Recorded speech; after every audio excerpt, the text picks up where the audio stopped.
Welcome back to another technical deep dive here in the debug zone.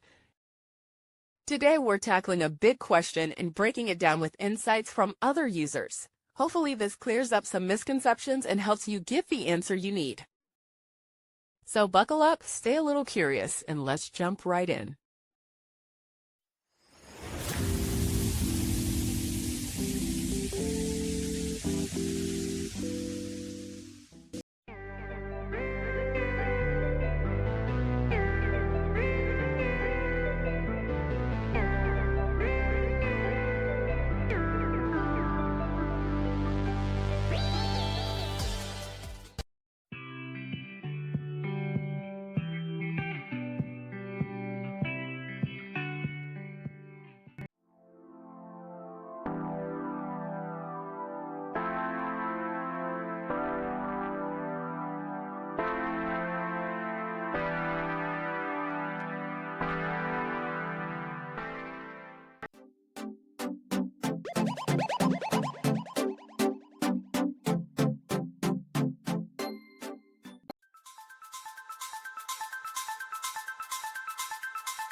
And that's a wrap.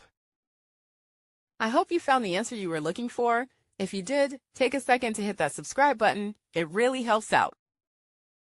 And let me know in the comments which solution worked best for you. See you next time in the debug zone.